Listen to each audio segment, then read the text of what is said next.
ഒരാൾക്ക് കൈവന്നാൽ അതിനർത്ഥം അവൻ പരിശുദ്ധ റമദാനിനെ സ്വീകരിച്ചവനാണ്, റമദാന് കൊണ്ട് വിജയിച്ചവരാണ്. റമദാനിനെ വേണ്ട വിധത്തിൽ അതിനെ ആരാധനകൾ കൊണ്ട് കർമ്മങ്ങൾ കൊണ്ട് സജീവമാക്കാൻ ഭാഗ്യം കിട്ടിയവനാണ്. അവന് റമദാൻ അനുകൂലമായി സാക്ഷി നിൽക്കുന്നവരാണ്. അവന് റമദാൻ തൃപ്തികരമായി അവനെ വരവേറ്റവരുടെ പട്ടികയിൽപ്പെടുന്നവരാണ്. കാരണം അവരുടെ ശഅബാൻ അത് ശവ്വാലുമായി താരതമ്യം ചെയ്യുമ്പോൾ ശഅബാനിനേക്കാൾ മികച്ച ശവ്വാലാണ്. റമദാനിന് ശേഷമുള്ള ജീവിതം അത് റമദാനിന് മുമ്പുണ്ടായിരുന്നതിനേക്കാൾ മെച്ചപ്പെട്ടതാണ്, അതിനേക്കാൾ നന്മയുള്ളതാണ്, ആത്മീയ നിറവുള്ളതാണ്, അള്ളാഹുവിന്റെ കാരുണ്യത്തിന് കാരണമാകാൻ കഴിയുന്ന അനുഗ്രഹീത പ്രൗഢിയുള്ളതാണ്. അങ്ങനെ ഒരു ശവ്വാലിന്റെ തനിമ അനുഭവിക്കാൻ കഴിയുന്നവരാരോ അവരാണ് പരിശുദ്ധ റമദാൻ. ആ റമദാനിന്റെ വിജയം കൈവരിച്ചവരവരാണ്. നോക്കൂ, നിങ്ങൾ പരിശുദ്ധ ദീന് പഠിപ്പിക്കുന്ന ഈ ഒരു ഗുണപാഠത്തെ തിരിച്ചറിഞ്ഞാൽ ഞാനും നിങ്ങളും കാണുന്ന റമദാനല്ല യഥാർത്ഥ റമദാൻ.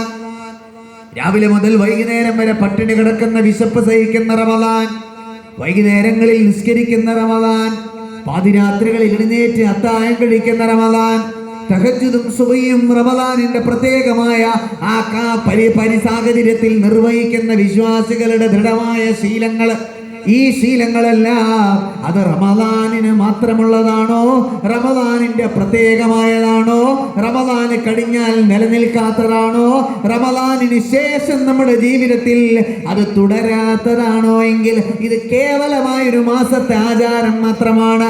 അതൊരു സീസണൽ റമദാൻ ആഘോഷമാണ്. അതിനപ്പുറത്തേക്ക് ജീവിതത്തിലേക്ക് കടന്നു വരുന്നില്ലെങ്കിൽ അവർക്ക് അല്ലാഹുവിന്റെ പ്രവാചകർ പറഞ്ഞ ഈ സ്വർഗീയ ആരാമത്തിന്റെ സുഖം അനുഭവിക്കുക സാധ്യമല്ല. അവരുടെ ശവ്വാല് ഒന്നുകിൽ ശഅബാനെ പോലെയോ അല്ലെങ്കിൽ ശഅബാനിനേക്കാൾ നീചമായതോ അതിനേക്കാൾ മോശമായതോ അതിനേക്കാൾ തരംതാണതോ ആകാനാണ് സാധ്യതയെന്ന് അള്ളാഹുവിന്റെ പ്രവാചകർ ലോകത്തോട് താക്കീത് പോലെ സൂചിപ്പിക്കുകയാണ്. പ്രിയപ്പെട്ടവരെ, നമ്മൾ ഹൃദയത്തിൽ കൈവച്ചാലോചിക്കുക. ദിവസങ്ങളുടെ ദൂരമല്ലേ ഇനി ശവ്വാലിലേക്കുള്ളൂ. എൻ്റെ ശഅബാനിനെ എനിക്കറിയാമല്ലോ. അശ്രദ്ധയോടെ നടന്നു നീങ്ങിയ ശഅബാൻ, അലസമായി നടന്നു നീങ്ങിയ ശഅബാൻ, മോശപ്പെട്ട പ്രവർത്തികൾ കൊണ്ട് നിറഞ്ഞു നിന്ന ശഅബാൻ, ആളുകളെ ബുദ്ധിമുട്ടിക്കുന്ന രീതിയിൽ വാക്കുകൊണ്ട് ദ്രോഹം ചെയ്ത ശഅബാൻ, തൻ്റെ കുടുംബത്തിൽ വേദനകളും വിള്ളലുകളും അകലങ്ങളും ഉണ്ടാക്കിയ ശഅബാൻ, തൻ്റെ പെരുമാറ്റം കൊണ്ട് വീട്ടകത്തിൽ പോലും അസ്വസ്ഥതയുണ്ടാക്കിയ ശഅബാൻ, തൻ്റെ റമദാനിന് മുമ്പുള്ള ജീവിതത്തിന്റെ രീതികൾ അറിയാത്തവരല്ലല്ലോ നമ്മൾ. ഈ റമദാനിൽ നമ്മൾ അതൊന്നും ചെയ്തില്ല. ആരോടും മോശമായി പെരുമാറിയില്ല. ആരെയും നമ്മൾ മോശപ്പെട്ട രീതിയിൽ, വൃത്തികെട്ട രീതിയിൽ അവരോട് സംബോധന നടത്തിയില്ല. മനുഷ്യർക്കിടയിൽ ഏഷണി പരദൂഷണം കൊണ്ട് നമ്മൾ അവരെ വേദനിപ്പിച്ചില്ല. അന്യായങ്ങൾ ചെയ്തില്ല, ഹറാമുകളെ പ്രവർത്തിച്ചില്ല. കാരണം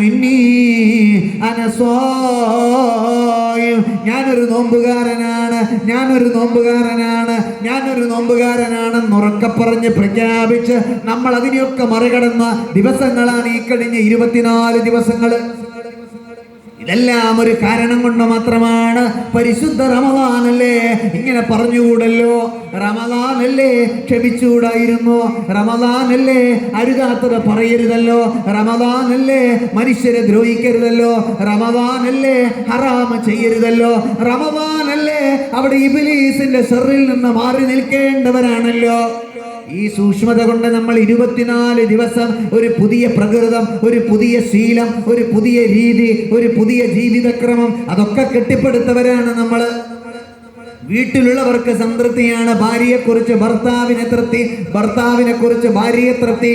പള്ളിയുടെ പരിസരത്ത് പോലും കടന്നു വരാത്ത എൻ്റെ ഭർത്താവ് അവർ പള്ളിയിൽ വന്ന് അള്ളാഹുവിനെ വഴിപ്പെടുന്ന അനുഗ്രഹീതമായ സ്വഭാവം ശീലിച്ച മാസത്തിന്റെ പേര് അത് പരിശുദ്ധ റമദാൻ.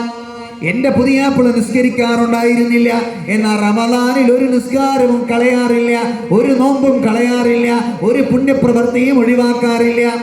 ഹറാമായ രീതിയിൽ മദ്യപിച്ച് ലക്കുകെട്ട് ലഹരി ഉപയോഗിച്ച് എൻ്റെ കുടുംബത്തിന്റെ നാശവും സങ്കടവും വേദനയുമായി അലഞ്ഞു നടന്നിരുന്ന എൻ്റെ പ്രിയപ്പെട്ട വീട്ടുകാരനായ ഭർത്താവ്, എൻ്റെ പ്രിയപ്പെട്ട വാപ്പ റമദാന് കടന്നു വന്നപ്പോൾ പിന്നെ മദ്യപാനമില്ല, ലഹരിയില്ല, വൃത്തികേടുകളില്ല, ഹറാമുകളില്ല. എന്തൊരു മാറ്റമാണ് എൻ്റെ പ്രിയപ്പെട്ട വാപ്പക്ക്, എൻ്റെ ഭർത്താവിന്, എൻ്റെ മകന് വന്നത് എന്ന് സമാശ്വസിപ്പിച്ച് റമദാനിനെ സന്തോഷത്തോടെ കാണുമ്പോ എന്ത് നല്ല വാപ്പയാണ്, എന്ത് നല്ല പുതിയാപ്പിളയാണ്, എന്തു നല്ല മകനാണ്, എന്തു നല്ല സഹോദരനാണെന്ന് നമ്മുടെ പ്രിയപ്പെട്ടവരെ നോക്കി ആത്മകഥം ചെയ്ത് സന്തോഷം പറഞ്ഞ റമദാൻ. ആ റമദാൻ എന്ന് കഴിഞ്ഞ് ശവ്വാല് വന്നാൽ എത്ര പേര് ഈ നന്മ തുടരും, എത്ര പേര് ഈ സുഹൃതത്തിൽ വീണ്ടും നിലനിൽക്കും? അല്ല, റമദാൻ എന്ന് കഴിയുമ്പോഴേക്ക് നമ്മൾ പഴയതിനേക്കാൾ മോശമാകുമോ? അങ്ങനെയെങ്കിൽ അള്ളാഹുവിന്റെ പ്രവാചകർ പറഞ്ഞ ആ റമദാന് വന്നിട്ടും രക്ഷപ്പെടാത്തവരാരോ എന്ന പട്ടികയിൽ നമ്മൾ പെടും. അങ്ങനെ സംഭവിച്ചാൽ ശഅബാനിനേക്കാൾ മോശമായ ശവ്വാൽ അത് വരവേൽക്കേണ്ടി വരുന്ന മനുഷ്യരിലും നമ്മൾ പെടും. രണ്ടർത്ഥത്തിലായാലും നമ്മൾ പരാജിതരാണ്. ആ പരാജയമാണ് വിശ്വാസികളെ സംബന്ധിച്ചിടത്തോളം ഇന്ന് നമ്മൾ അനുഭവിക്കുന്നത്, നമ്മൾ കാണുന്നത്. നമ്മൾ ഒരൊറ്റ കാര്യം ആലോചിച്ച് നോക്ക്, എത്ര റമദാനുകൾ നമ്മുടെ ജീവിതത്തിൽ വന്നു കടന്നുപോയി. നിങ്ങൾ ആലോചിച്ച് നോക്ക്, ഒരു 60 വയസ്സുള്ള ഒരാള് പ്രായപൂർത്തിയായ കാലം മുതൽ ഇങ്ങോട്ട് നോക്കിയാൽ 40, 45, 50 റമദാനുകൾ ആരോഗ്യപ്രദമായി നിങ്ങൾ വരവേറ്റില്ലേ? ഒരു 30, 40 വയസ്സുള്ള ഒരാൾ ചിന്തിച്ചു നോക്ക്, നമുക്ക് നല്ല പ്രായവും ബോധവും എത്തിയ സമയം മുതൽ ഇങ്ങോട്ട് ആലോചിച്ചാൽ ഒരു 10-20 റമദാനുകൾ നമ്മൾ വരവേറ്റില്ലേ?